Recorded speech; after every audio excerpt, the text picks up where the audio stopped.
नमस्कार सभी विद्यार्थियों को। विश्व इतिहास के अंदर जो आज हम पढ़ रहे हैं वो है नाजीवाद, यानी हिटलर का टॉपिक चल रहा है। और हिटलर के द्वारा जो प्रसारित विचारधारा थी उसी को नाजीवाद के नाम से जाना जाता है। आपने कई बार नाम सुना होगा, समाजवाद, साम्यवाद, पूंजीवाद, नाजीवाद, फासीवाद, ये इसी तरह की ये आइडियोलॉजी है।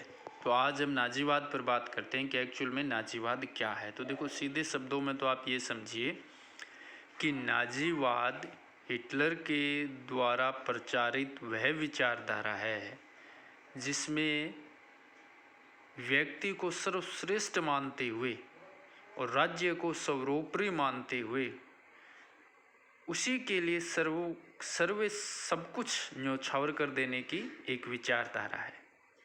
यानी जो नाजीवाद है वो एक राजनीतिक विचारधारा है जो पूरी तरह से एक तानाशाह के चारों ओर घूमती है। और इसमें जो तानाशाह था वो हिटलर था। ये जो नाजी नाम पड़ा है, ये जो हिटलर की पार्टी थी उसी के आधार पर इसका नाम है नाजीवाद पड़ा है। उसकी पार्टी को जर्मन में नाजी के नाम से जाना जाता था। तो इसलिए इस पार्टी के द्वारा जो अपने सिद्धांत प्रचारित किए गए, जिनके बारे में हम चर्चा आगे करेंगे, तो उन सिद्धांतों में विश्वास करना ही नाजीवाद है। और हिटलर के द्वारा इस विचारधारा को प्रसारित किया गया और हिटलर के साथ ही ये विचारधारा खत्म हो गई। हिटलर के बारे में आप सब लोगों को पता ही है कि इसका जन्म 1989 में ऑस्ट्रिया में हुआ था। एक वीडियो के अंदर हमने देख ही लिया है। इसका प्रारंभिक जीवन कैसा था। ये सेना में भर्ती हुआ, 1918 में घायल होने के कारण सेना से निकाल दिया गया। बाद में हमें पता है जर्मनी की हार हो जाती है। तो इसके मन में यह है कि भी हार साम्यवादियों व यहूदियों की वजह से हुई। इस कारण इसके मन में साम्यवादियों व यहूदियों के प्रति हमेशा से नफरत और घृणा की भावना घर कर जाती है। इसी समय एक पार्टी का सदस्य बनता है और उस पार्टी का फिर धीरे धीरे सर्वेसर्वा बन जाता है। उसी पार्टी का नाम था national socialist German labour party. इसी को ही जर्मनी में संक्षेप भाषा में नाजी पार्टी कहते हैं।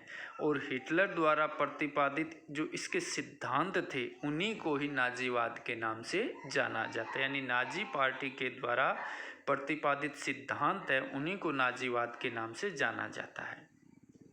हिटलर ने सरकार का तख्ता पलटने का प्रयास किया था जिसमें वो असफल रहा और उसको 1923 में 5 साल की सजा हुई। इसी कड़ी में उसने जेल में रहते हुए ही अपने लिए अपनी एक पुस्तक लिखी थी जो हिटलर की ऑटोबायोग्राफी के नाम से जानी जाती है। उसका नाम है मीन कैंफ या मेरा संघर्ष। और उस पुस्तक में ही हमें हिटलर के विचारों का अच्छी तरह से उसके बारे में जानकारी मिलती है। तो उसकी ये जो पुस्तक है ये बहुत ही प्रसिद्ध हुई और इसकी बहुत सारी प्रतियां हैं वो जर्मनी के अंदर बिकी और इसके कारण धीरे धीरे वो बहुत ज़्यादा प्रसिद्ध है जर्मनी के अंदर होने लगा। और इस तरह से 1933 तक उसने जर्मनी पर अपना नियंत्रण स्थापित कर लिया और एक तरह से तानाशाह बन गया। इसके बाद में कैसे आपको युद्ध शुरू हुआ वो सारी जो बातें हैं वो हमने इससे पहले देख ही ली है।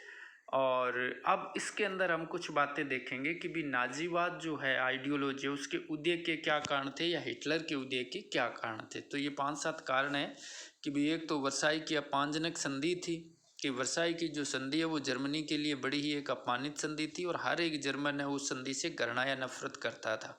इसका फ़ायदा हिटलर ने उठाया और उसने ये विश्वास दिलाया कि अगर हिटलर जर्मनी का शासक बनता है तो वो इस अपमानजनक संधि को स्वीकार नहीं करेगा। तो इसके कारण नाजीवाद का बड़ा प्रसार हुआ और लोगों का उसमें विश्वास जागृत हुआ।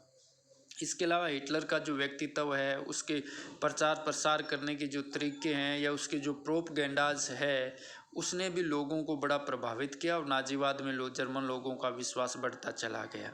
इसके अलावा क्षतिपूर्ति की जो समस्या है वो भी जर्मनी के सामने खड़ी थी क्योंकि बहुत सारा क्षतिपूर्ति उसको देनी थी और वो चूँकि जर्मनी की अर्थव्यवस्था बड़ी कमज़ोर हो गई थी इसलिए वो देने की स्थिति में नहीं था। और हिटलर ये वादा कर रहा था कि हिटलर के शासक बनने के बाद या जर्मनी का चांसलर बनने के बाद में उसे क्षतिपूर्ति की समस्या से निजात दिला दिया जाएगा। मार्क के मूल्य में भी भारी गिरावट हो रही थी। जो जर्मनी की करेंसी है उसके मूल्य में गिरावट होने से जर्मनी की अर्थव्यवस्था चौपट के कगार पर थी। लोग बहुत बड़ी मात्रा में बेरोजगार हो रहे थे। मार्क का मूल्य दिनों दिन गिर रहा था। तो इन सभी परिस्थितियों ने नाजीवाद के उदय में महत्वपूर्ण भूमिका निभाई।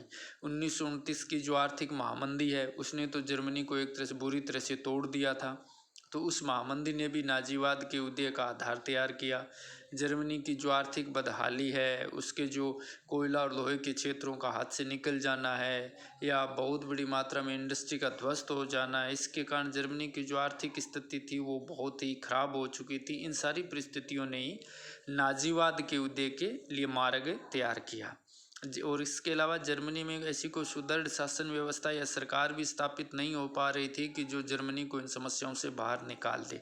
तो इन तमाम कारणों की वजह से जर्मनी के अंदर नाजीवाद का उदय हुआ। अब हम देख लेते हैं नाजीवाद के सिद्धांत क्या क्या है, और वो सिद्धांत ही नाजीवाद के नाम से जाने जाते हैं।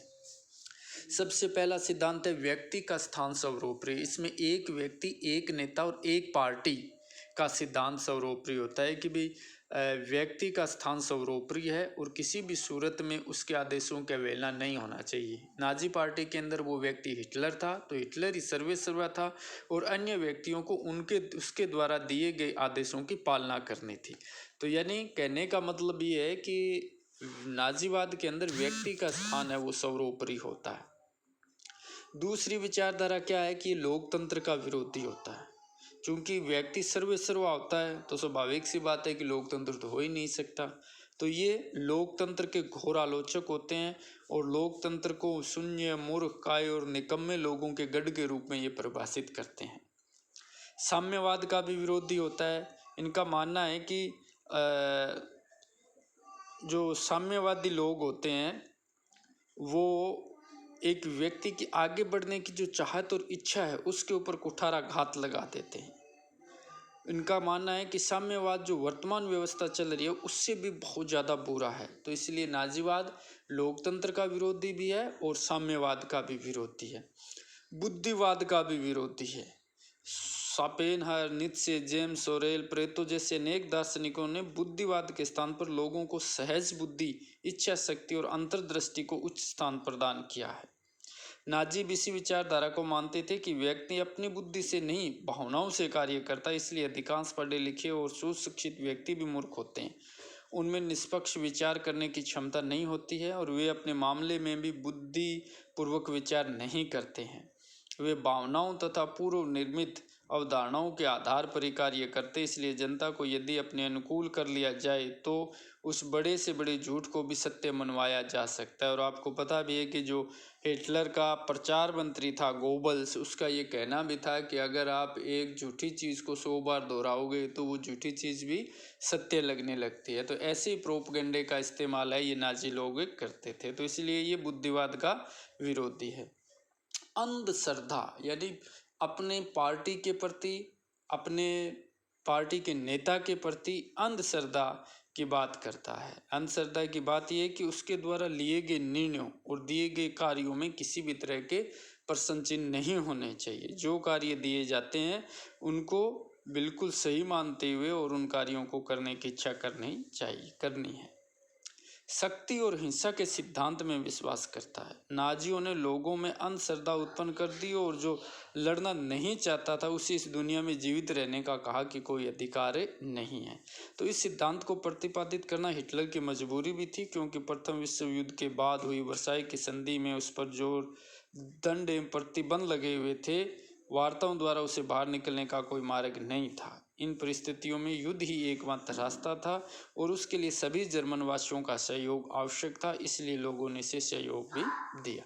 तो इस तरह से ये कुछ सारे इसके सिद्धांत थे कि नेता को सर्वेसर्वा मानना है, लोकतंत्र का विरोध करना है, साम्यवाद का विरोध करना है, शक्ति और हिंसा के सिद्धांत पर चलना है, अपने नेता के प्रति अंधभक्ति रखनी है। तो ये सारी जो बातें हैं यही इसके सिद्धांत थे और इसी को एक तरह से नाजीवाद के नाम से जाना जाता है। तो नाजीवाद एक ऐसी विचारधारा जो नाजियों के द्वारा प्रदान की गई, जिसके अंदर एक व्यक्ति के सर्वेसर्वा होने पर बल दिया जाता है, वह जो लोकतंत्र और साम्यवाद के घोर विरोधी है। इस विचारधारा को नाजीवाद के नाम से जाना जाता है। उम्मीद है नाजीवाद से संबंधित आपको बातें क्लियर हुई होगी। Thank you.